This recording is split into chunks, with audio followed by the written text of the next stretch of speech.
Marcus Kane lived alone in a small metal house on the edge of Drift 9. The planet was a junkyard of broken ships and old machines, after many wars between alien groups. Marcus used to fight as a mercenary, but now he just found useful things in the wreckage and sold them. He liked the quiet. No one bothered him much. The wind outside always howled with ion storms that made the sky flash blue and white. One night, the storm was very loud. Marcus sat at his table, cleaning an old plasma cutter. The lights in his house flickered because the power was weak. He heard a small knock on the airlock door. It was soft, like someone afraid to make noise. Marcus stopped working and listened. Another knock came, softer this time. He stood up slowly and walked to the door. He checked the small screen by the lock. A tiny shape stood outside in the dark. A child. Marcus opened the inner door, but kept the outer one closed. He spoke through the speaker. "Who is there?" The child answered in a small voice.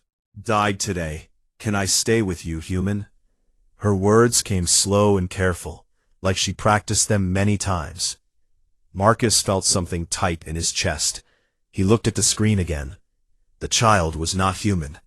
Her skin looked like soft blue fur that glowed a little, but the light was very weak now. Her big eyes stared up at the camera. They were bright like stars, but full of fear. Marcus knew the rules. Children from other species could not stay with humans without papers. The colony had strict laws because of old fights and pirates. He should send her away or call the guards. But the storm was strong. Outside she would die fast from cold and radiation. He rubbed his face and sighed. He pressed the button to open the outer door. "Come in," he said, "but stay close." The girl stepped inside fast. Her name was Lyra. She told him that when she took off her small helmet, her fur smelled like burnt metal and fear. She was small, maybe 8 or 9 years old in human time. Her hands shook as she held a broken data slate. Marcus saw a frozen image on the screen. A grown Velari woman with the same blue glow hugged a smaller version of Lyra. That was her mother. Lyra looked around the room. Her eyes moved over the tools, the empty food packs, the old rifle on the wall. She did not cry, but her glow got even dimmer. Marcus pulled a chair for her. "Sit," he said. She sat down and put the slate on the table, like it was very heavy. "I ran," she said. "After the bad men came, they shot our ship. Mom hid me in a box," she said. "Stay quiet and find a human. They are strong," she said. "Humans do not leave children alone." Marcus poured water from a metal bottle and gave it to her. "Drink," he said. She took small sips. Her hands were cold. He found an old blanket and put it over her shoulders. It was gray and rough, but warm. Lyra pulled it tight. "Thank you," she said. Her voice was almost gone. Marcus sat across from her. He did not know what to say. He was not good with words or children. He lost his own family long ago in a mine collapse on another world. After that, he stopped caring about much. "Why me?" he asked. "There are many people here. Some are kind." Lyra shook her head. "They look at me like I am something to sell. A man with sharp teeth tried to grab me. I hid in pipes. Then I saw your light. Your house is far from others. I thought maybe you are different." Marcus laughed once, short and dry. "Different," he said. "I am just old and tired." Lyra looked straight at him. "You feel safe," she said. "My people can feel things inside others. Your heart is loud. It says protect, even when you do not want it to." Marcus stared at her. He felt strange, like someone saw a part of him he hid for years. He stood up and walked to the small kitchen corner. "I have food," he said. "Not good food, but it fills you." He opened a pack of protein bars and gave her one. She ate slowly, like she was afraid it would disappear. Outside, the storm got worse. The walls shook a little. Marcus checked the seals on the windows. Everything held. He turned back too. "Lyra, you can sleep in the back room," he said. "I will stay here." She nodded but did not move from the chair. She looked at the data slate again. Mom said humans are loud and angry, but they keep promises. Is that true? Marcus thought for a long time. Some do, he said. Some do not. I try to keep mine. Lyra put the slate down and looked at him again. Can I stay, he asked again, just until the storm stops. Marcus rubbed his neck. The smart thing was no, but he saw her glow flicker like a candle in wind. If he sent her out now, she would not last the night. He nodded. You can stay, he said, but you must listen when I say stay close. Pirates come here sometimes, they take what they want. Lyra smiled a very small smile. It made her glow brighter for a second. Thank you, human, she said. My name is Lyra. Marcus told her his name too. Just Marcus, he said. No need for more. She repeated it quietly. Marcus, Lyra. Made a place for her on the extra bunk. He gave her another blanket and turned the lights low, curled and small under the covers. Her glow stayed soft like a nightlight. Marcus sat in his chair with the rifle close. He watched the door and listened to the storm. He felt strange having someone else in his house. It was quiet for so long. Now there was breathing that was not his own. Hours passed. Lyra slept, but sometimes she made small sounds like bad dreams. Marcus did not wake her. He just watched. He thought about her mother, a scout, alone with a child in a bad place. She died to give Lyra time. That was a hard thing. A brave thing. Humans did that too sometimes. He remembered his wife and son. They died fast in the collapse. He could not save them. After that he ran to the black and never stopped. Now this small blue girl was here asking for the same thing. Stay. He did not know if he could give it, but he knew one thing. He would not let the dark take her too. Not tonight. The storm howled louder. Marcus leaned back and closed his eyes a little. He kept one hand on the rifle, whispered to the quiet room. Stay close, Lyra. He did not know if she heard, but he meant it. Morning came slow. The storm died down and left red dust on the windows. Marcus stood up and stretched. His back hurt like always. He looked at the bunk. Lyra was awake.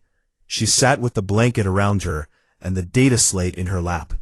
She looked at him and said, Good morning, Marcus. He nodded. Good morning, Lyra. She stood up and walked to him. Her glow was a little stronger today. She held out her small hand. Marcus looked at it. Then he took it. Her skin was warm and soft like fur in sunlight. She said, I am hungry. He smiled just a little. Then we eat, he said. Come. They walked to the table together. Marcus opened more packs. This time he found some dried fruit from an old trade. He gave her half. She ate fast and smiled again. Marcus watched her and felt something move inside him, something he thought was dead long ago. Outside the junk fields waited pirates, traders, guards, all kinds of trouble. Inside the small house for now, there was quiet. There was food. There was a child who needed him. And there was a man who maybe needed her too. He looked at Lyra and said one word, Stay close. She nodded and said, Stay close, Marcus. They did not know what would come next, but for that moment, it was enough. Lyra stayed in Marcus's house for 3 days after the storm ended. She slept on the extra bunk and woke early each morning. Marcus made simple food from packs of protein and dried plants. He showed her how to use the water filter so she could drink clean water without getting sick. Lyra learned fast. She watched everything he did with big, bright eyes. Her glow came back slowly. At first, it was weak, like a dying bulb. Now it shone steady blue when she felt calm. Marcus noticed she glowed brighter when he spoke in a soft voice, or when he checked the door locks before night. She said her people feel emotions from others, like heat from a fire. Your feelings are strong, she told him. They wrap around me like a warm blanket. Marcus did not like talking about feelings. He grunted and changed the subject. He taught her how to spot a hull breach in metal walls. Use your hand like this, he said. Press and feel for air moving fast. If you find one, seal it quick with emergency foam, or we both die slow." Lyra copied him exactly. Her small hands moved careful and sure. She asked questions in simple words. "Why do humans make things so strong?" Marcus answered, "Because we break easy. Otherwise we would not last long in the black." One afternoon, Marcus went outside to check his salvage traps. He left Lyra inside with strict orders. "Stay in. Stay quiet. Do not touch the controls." She nodded and said, "Stay close," in her mind, even though he was gone. He walked through the junk fields. Tall piles of ship parts rose like broken mountains. Red dust covered everything. He found a good piece of power cell. It could trade for food and fuel. He carried it back, heavy on his shoulder. When he opened the airlock, Lyra waited right there. She stood close to the door with the blanket around her shoulders. Her glow pulsed fast, like she was scared. Marcus dropped the cell. "What happened?" he asked. Lyra pointed to the window. "A small flying thing came," she said. "It looked at me, then flew away. It had red lights." Under his breath, he knew what it was. A bounty hunter drone. Cheap ones scanned for valuables and sent signals to their owners. He ran to his console and checked the scans. Sure enough, a weak signal went out minutes ago. Someone knew a Velari child was here. Marcus looked at Lyra. "We have to move," he said. Now, she did not argue. She grabbed her data slate and the blanket and followed him. Marcus packed fast. He took the rifle, the power cells, some food, and a small medkit. He gave Lyra a light backpack with water and bars. "Stay close," he said again. She grabbed the edge of his coat and held tight. They left the habitat on foot. The nearest safe place was an old underground tunnel system under the junk fields. Pirates used it sometimes, but it was hidden and had air. Marcus led the way through narrow paths between wreckage. Lyra walked right behind him. Her glow helped them see in dark spots. She whispered, "Marcus," when she felt tired. He stopped and let her rest against a metal wall. "Good," he said. "Keep going." They reached the tunnel entrance after 2 hours. It was a big round hole covered by a rusted grate. Marcus pushed it open with his shoulder. Dust fell like rain. They climbed down metal ladders into cool dark. The tunnel smelled like oil and old air. Marcus turned on a small lamp. Lyra stayed so close, her arm touched his leg the whole time. They walked for a long time, until they found a small side room with an old bunk and some crates. Marcus set up camp. He made a small heater from a salvaged coil and gave Lyra the bunk. She curled up and fell asleep fast. Her glow dimmed to a soft nightlight. Marcus sat by the entrance with the rifle. He listened for footsteps or drone hums. Nothing came yet. He thought about Lyra. She was small and fragile, but brave. She ran from killers and found him in a storm. Most children would cry and give up. She did not. She trusted him because her mother said humans keep promises. Marcus felt the weight of that trust. It scared him more than any fight. In the quiet, he remembered his own son. The boy was 6 when the mine collapsed. Marcus was away on a job. He came back to nothing but dust and silence. After that, he drank too much and thought too much. He thought if he stayed angry, the pain would stay away. Now Lyra was here, and the anger felt smaller. She needed him to be better. Hours passed. Lyra woke and sat next to him. She looked at the rifle. "Is that for bad people?" she asked. "Yes," Marcus said, "and for keeping you safe." She touched the metal. "It is cold," he said, "but it works when I need it." Lyra nodded. She leaned against his arm. Her glow warmed his skin a little. They sat like that for a while. Marcus decided they could not stay long. The drone signal would bring trouble soon. He needed a better place. An old orbital platform floated high above Drift 9. It was broken, but had defenses, and no one went there much. He could reach it with a small shuttle he kept hidden nearby. First, they needed to get to the shuttle without Being seen. Next morning, they moved again. Marcus carried most of the gear. Lyra carried her backpack and stayed right beside him. They climbed out of the tunnel and crossed open ground to a wrecked freighter where the shuttle hid. It was small and dented, but the engines still worked. Marcus powered it up, while Lyra sat in the co-pilot seat. She looked at all the buttons with wonder. "Do not touch," he said, "unless I say." She smiled and put her hands in her lap. The shuttle lifted slow and quiet. Marcus kept low to the ground so scanners would miss them. They flew for 30 minutes until the platform appeared. It looked like a giant broken wheel in the sky. Marcus docked in a dark bay. The doors closed behind them with a loud clang. Inside, it was cold and empty, but safe for now. Marcus checked the air. It was thin, but breathable. He turned on emergency lights. Lyra walked around, and her glow bounced off metal walls. She looked happy for the first time in days. Marcus found an old crew room, with bunks and a small kitchen. He set their things down. "This is home for a while," he said. Lyra ran to a window and looked at the stars. Her glow shone bright blue like a happy flame. "Thank you, Marcus," she said. He shrugged. "Just stay close, kid. That is all I ask." She turned and hugged his leg tight. Marcus froze for a second. Then he put a hand on her head. Her fur was soft.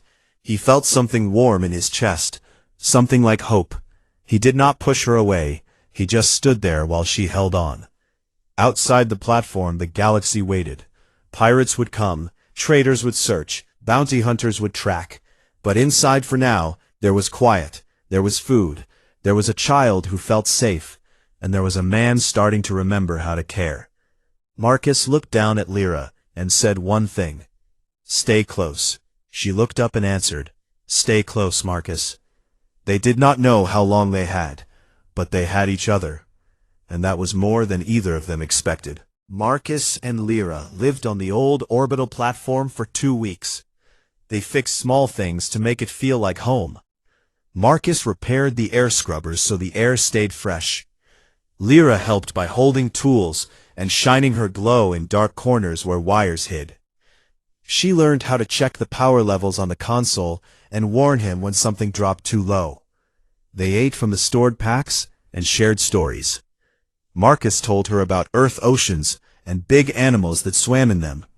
Lyra told him about Velari skies that danced with colors when the moons lined up. One quiet cycle, the alarms screamed. Red lights flashed across every wall. Marcus ran to the main screen. 3 ships approached fast. They were small raider craft, painted black with red marks. Pirates. The platform had old defense guns, but most did not work. Marcus powered up the 2 that still fired. He told Lyra to hide in the crew room. "Stay there," he said. "Lock the door and do not come out until I call."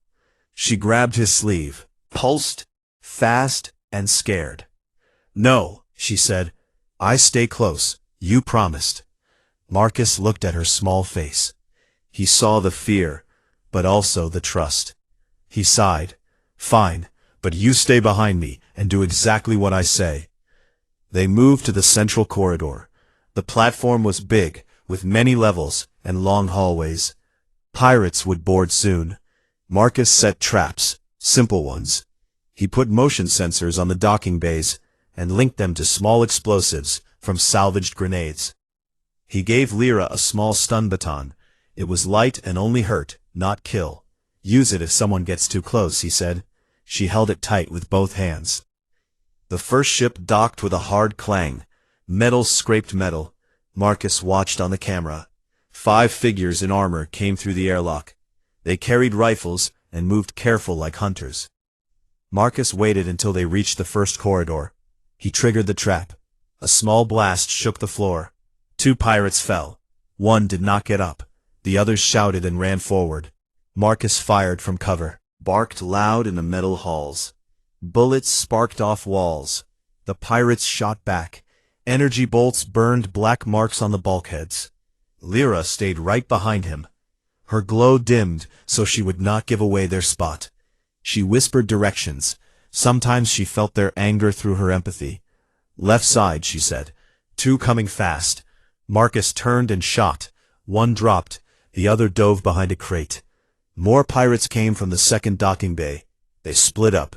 Some went high to the upper levels. Some stayed low. Marcus pulled Lyra into a side passage. They ran quiet through dark maintenance tunnels. The platform groaned under the fighting. Lights flickered on and off. Lyra tripped once on a loose cable. Marcus caught her arm. "Keep moving," he said. Her breathing came fast, but she did not cry. They reached a big open hangar bay. Old fighter parts filled the space like broken toys. Marcus set Lyra behind a thick engine block. "Stay here," he said. "I will draw them away." She shook her head hard. "No, Marcus. Stay. Close." He knelt and looked in her eyes. "I have to end this, kid. If they get you, it is over. Trust me." She stared for a long second. Then she nodded, but her glow flickered like she might change her mind. Marcus stepped out into the open. He fired at shadows and shouted, "Come get me, you cowards." The pirates turned toward him. They laughed and advanced. 6 now. They thought one human was easy. Marcus moved fast. He used the wreckage for cover. He rolled under a wing and came up shooting. 2 more fell. The others got angry and charged. Lyra watched from her hiding spot. Her heart beat so hard she felt it in her throat. She saw a pirate sneak around the side toward Marcus. He did not see it coming. Lyra remembered the stun baton. She ran out quiet and low. Her small feet made no sound. She got close and swung hard. The baton hit the pirate leg. He yelled and fell. Marcus turned fast and finished him with 1 shot. But another pirate saw Lyra. He aimed his rifle. Energy bolt flew straight at her. "Froze," Marcus shouted. "No!" He jumped in front, too late. The bolt hit Lyra's shoulder. She cried out and dropped. Her glow flashed bright white, then dimmed, almost gone. Marcus roared like an animal. He charged the pirate. He tackled him hard. They rolled on the floor. Marcus punched again and again until the pirate stopped moving. More came. Marcus picked up Lyra. She was light and limp. Blood like blue ink stained her fur. He carried her to a small medical bay. He laid her on the table and opened the med kit. He cleaned the burn. It was bad, but not deadly. He wrapped it tight and gave her a pain shot from the kit. She woke slow. Her eyes opened and found him. "Marcus," she whispered. "It hurts." He held her hand. "I know, kid. I know. Stay with me." Outside, the fighting stopped. The last pirates ran back to their ships. They left their dead and fled. Marcus watched them go on the screen. He felt no joy, only tired. He carried Lyra back to the crew room. He sat on the bunk with her in his lap. She rested against his chest. Her glow came back slow, very faint, but there. He rocked her gentle, like he once rocked his own son long ago. "You saved me," she said soft. "You jumped in front." Marcus swallowed hard. "I told you to stay close. You did not listen." She smiled weak. "But you stayed close too." He laughed once, rough and quiet. "Yeah, I guess I did." The platform was quiet again. Smoke hung in the air, and alarms still beeped soft. Marcus cleaned the blood from Lyra's fur. He gave her water and made her eat a little. She slept after that. Her breathing evened out. Marcus sat beside her all night. He held the rifle, but his eyes never left her face. He thought about how close he came to losing her again. The thought made his hands shake. He had not felt fear like that since the mine collapse. Morning light came through the small windows filtered in cold. Marcus checked Lyra's wound. It looked better already. Valari healed fast. She woke and sat up slow. "Thank you," she said again, "for everything." Marcus shook his head. "Thanks. Needed. Just do not scare me like that again." She nodded, serious. "I promise. Stay close." He stood and looked out at the stars.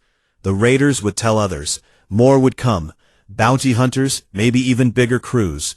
The galaxy knew now. A human protected a Valari child. That made them a target. But Marcus felt different. He was not running anymore. He had something to fight for. Someone. He turned back to Lyra. She stood beside him, her small hand in his big one, her glow steady blue now, stronger than before. He squeezed her hand gentle. "We move soon," he said, "to a better place." She looked up at him. "Wherever you go, I go." Marcus nodded. "Then we go together. Stay close, kid. Always." They started packing the few things they had. Food, weapons, tools. Lyra helped slow because of her hurt shoulder, but she smiled while she worked. Marcus watched her and felt the old hardness in his chest crack a little more. He did not know what waited below on Drift 9 or out in the black. He would keep her safe, no matter what came next. The platform spun slow around the junk world. Two small figures moved through the shadows. One big, one small. Together they faced the dark, and the dark blinked first. After the fight on the platform, Marcus knew they could not stay. The raiders would send more people, bigger groups with better weapons. He fixed the shuttle as fast as he could. Lyra helped, even with her hurt shoulder. She held parts steady while he welded. She did not complain once. Her glow stayed strong now, like she refused to let fear win. They left the platform at night cycle. The shuttle slipped quiet through the dark, toward Drift 9. Marcus kept low under scanner range. He flew toward the Undercity, a hidden human place deep below the main colony levels. Few aliens went there. It was rough and loud, but humans ruled it. No one asked too many questions if you paid or fought well enough. They landed at a small bay. Marcus paid the dock guard with a power cell. The man looked at Lyra, but said nothing. Marcus led her through narrow streets, lit by flickering bulbs. People stared. Some whispered, "Valari child." Others looked hungry for trouble. Marcus kept his rifle ready and Lyra close. Hands stayed in his the whole way. They found a small room above a bar. It had one bunk, a table, and a tiny window. Marcus paid for a month. The owner, a big human with scars, asked no names. He just took the credits and left. Marcus locked the door and checked every corner for bugs or cameras. Nothing. He sat on the bunk and breathed out slow. Lyra climbed up beside him. She leaned against his side. Her glow warmed the cold room. "We are safe here for now," Marcus said, "but not forever." Lyra nodded. "I know. More will come. They always do." Marcus looked at her small face. "You are too smart for your age, kid." She smiled a little. Mom said the same thing. Days passed quiet at first. Marcus went out to buy food and supplies. He traded salvage for fresh water, real fruit, and medicine for Lyra's wound. She healed fast. Her fur grew back soft over the burn mark. She started to run around the room again. She drew pictures on old paper with a marker. Marcus found. She drew their shuttle, the platform, stars, and always two figures, one big, one small, holding hands. One morning a knock came, soft but sure. Marcus grabbed the rifle and stood by the door. "Who?" he asked. A voice answered outside. "Valari Diplomatic Service. Open, please. We mean no harm." Marcus looked through the peephole. A tall Valari woman stood there, her glow calm and steady. Two guards waited behind her, quiet. Lyra's ears perked up. She whispered, "They are my people, Marcus." He opened the door slow. The woman stepped in. She wore clean robes and spoke gentle. "I am Saria, attaché for Valari refugees. We heard about the child Lyra. Her mother was known to us." She looked at Lyra with soft eyes. "Child, you are safe now. Come with us. We have a sanctuary world. Your kind live there. You will learn, grow, be with others like you." Lyra stepped behind Marcus' leg. She held his coat tight. Saria knelt to her level. "We have schools, healers, friends. You will not be alone." Lyra shook her head slow. "I am not alone now." She looked up at Marcus. "He keeps me safe. stayed close when no one else did. Saria stood again. She looked at Marcus. Human, you have done well. But laws exist. Treaties say Valari children belong with Valari. We can take her legal. No trouble for you. Marcus felt his jaw tighten. Trouble, he said. You think I care about trouble? She is not cargo. She is not a prize. She is Lyra, and she stays if she wants. Saria sighed. We understand your bond. But she is young. Her gifts need training among her own. Her empathy will grow strong. She could help many, but only if guided right. Marcus crossed his arms. Guided right, or used right? I heard stories about your sanctuary. Worlds where kids like her get turned into tools. For peace, you say. For control, maybe. Saria's eyes flashed bright for a second. Then calm returned. We do not force, but think of her future. Here she will face hunters, raiders, humans who see her as weak. Marcus looked down at Lyra. She stared back steady. Her glow did not flicker. She whispered, Marcus, I want to stay. The room went quiet. Saria waited. Marcus rubbed his face. He thought about the empty years before Lyra. The drinking, the fights, the nights alone. He thought about his son gone forever. He thought about promises kept and broken. Then he looked at the small blue girl who chose him over safety. He nodded once. All right, he said, but we do this my way. He walked to a small console in the corner. He pulled up old colony records. Frontier law from the first human settlements. One line said, any adult could claim ward status for a minor in salvage zones if no bloodkin claimed them. It was old, dusty law, almost never used, but still on the books. Marcus typed fast. He entered names, dates, proof of Lyra's mother death from the data slate. He signed as guardian under human salvage code. Saria watched. She said, this will not hold long. Authorities will challenge it. Valari Council will protest. Marcus shrugged. Let them. I have fought worse. He finished the form and sent it to the colony registrar. Small beep, said received. Pending review. Saria looked at Lyra one more time. Child, this is your choice. Lyra stepped forward. She hugged Saria's leg, soft. Thank you for coming. But my home is with Marcus now. Saria touched her head, gentle. Then be strong, little one, and know we watch from far. If you ever need us, call. She left with her guards. The door closed quiet. Marcus locked it again. He turned to Lyra. You sure about this, kid? Sanctuary sounds nice. Safe, food, friends, all that. Lyra climbed back on the bunk. She pulled him down to sit beside her. Sanctuary is nice, but you are family. Family stays close. Marcus felt something break inside him. Not bad break. Good break. Like ice melting after long winter. He put his arm around her small shoulders. Yeah, he said. Family stays close. They sat like that for a long time. Outside the Undercity hummed with life. Shouts, music, engines. Lyra drew another picture. 2 figures in a room. One big, one small. Stars outside the window. See our home. He smiled real this time. For the first time in years. Yeah, our home. Night came. Marcus made simple food. Real eggs from the market. He cooked them on a hot plate. Lyra ate fast and licked her fingers. She laughed when yolk dripped on her fur. Marcus cleaned it gentle.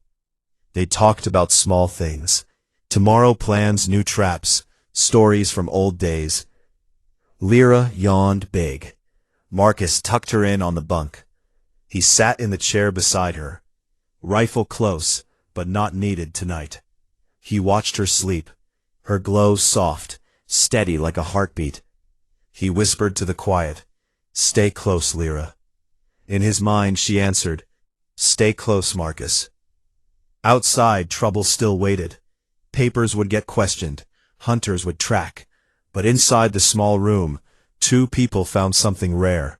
Trust. Something worth fighting for. Something worth keeping, no matter the cost. Marcus leaned back and closed his eyes. For once, sleep came easy. He dreamed of blue fur and bright stars, and a small hand holding his. Go. Months passed after Marcus claimed Lyra as his ward. The forged papers held longer than he expected. The colony registrar stamped them approved under old frontier rules. Officials grumbled, but no one came to take her away yet. Bounty hunters still searched, but they learned fast. Humans on Drift 9 protected their own, and Marcus earned a quiet reputation.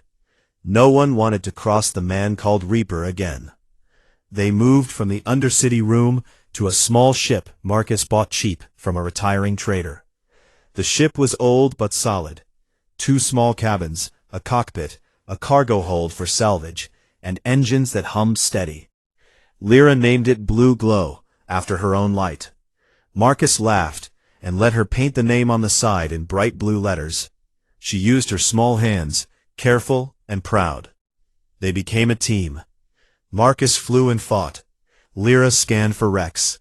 She learned the console fast. She spotted weak signals from broken ships that others missed. Her glow helped in dark holds. She lit the way while Marcus piloted their course. Marcus pulled out good parts. They sold what they found and kept enough to eat and fix the ship. Life was hard, but good. They laughed more than Marcus ever remembered. Lyra grew taller. Her fur shone bright blue every day. She still slept close to Marcus's bunk. Sometimes she woke from bad dreams about her mother. He sat with her until she calmed. He told stories of earth farms, green fields, and animals that ran free. She listened with wide eyes and asked for more. She taught him Velari words for family, friend, and home. He said them back clumsy, but she smiled big. One run, they found a crashed survey ship deep in the junk fields. Lyra froze when she saw the markings Velari make. She whispered, "Mom worked on ships like this." Marcus put a hand on her shoulder. "We go in careful. If you want to leave, just say." They went inside together. Lyra's glow lit the dark corridors. They found old logs and a small box of Velari keepsakes. Lyra opened it slow. Inside lay a necklace with a glowing stone, like her own. Put it on and touched it gentle. "Thank you, Mom," she said soft. Marcus watched quiet. He felt proud and sad at the same time. Trouble came again. A Velari traditionalist ship tracked them. They sent a message demanding Lyra return. "She is contaminated by human ways," the voice said. "She must come home to heal." Marcus answered from the cockpit. "She is home. She chooses her path." The traditionalists sent a boarding party. Small fighters docked fast. Marcus powered the guns. Lyra stayed in the co-pilot seat. She helped aim by feeling where the enemy felt angry. The fight was quick and messy. Marcus' ship took hits but held. Lyra used the point defense turret. She shot careful and hit one fighter wing. It spun away, trailing smoke. The rest pulled back. They left with warnings but no more attacks. Marcus looked at Lyra. "You did good, kid." She grinned. "I learned from the best."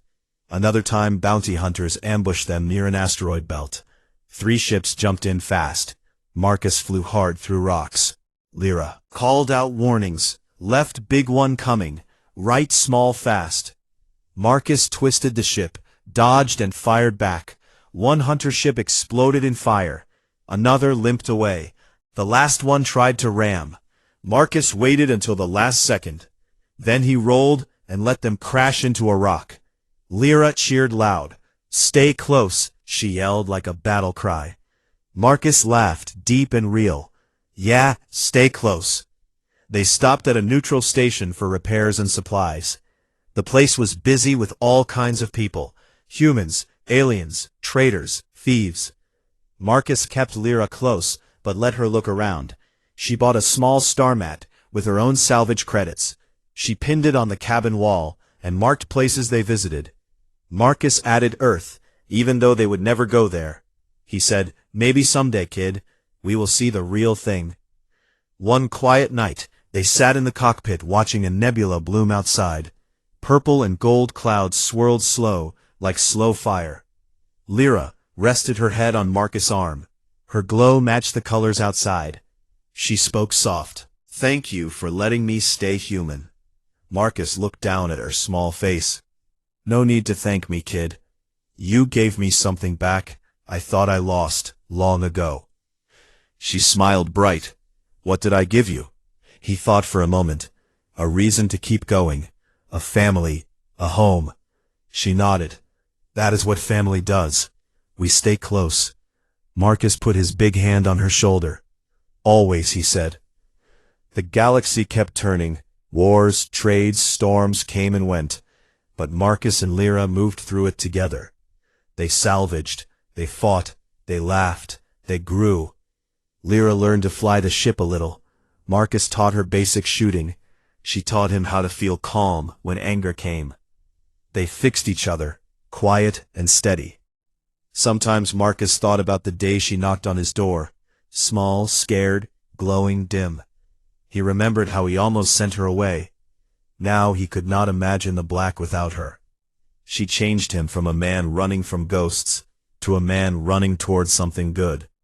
He protected her with everything he had, but she protected him too, with trust, with light, with simple words. "Stay close." They flew on through the endless dark, their small ship a tiny spark against the stars. Pirates still hunted, diplomats still watched, but none of it mattered as much anymore, because inside the cockpit, two unlikely souls sat side by side, one human, one Velari, one big, one small, together against everything. Lyra looked up at the nebula again. "It is beautiful," she said. Marcus nodded. "Yeah, it is." He squeezed her shoulder, gentle. "Stay close, kid." She answered soft. "Stay close, Marcus." The ship slipped deeper into the black. Engines hummed steady, lights glowed warm, and for the first time in many years, Marcus felt at peace. He had a daughter now, not by blood, but by choice, stronger than blood ever could be. They flew on, ready for whatever came next, because they had each other, and that was enough.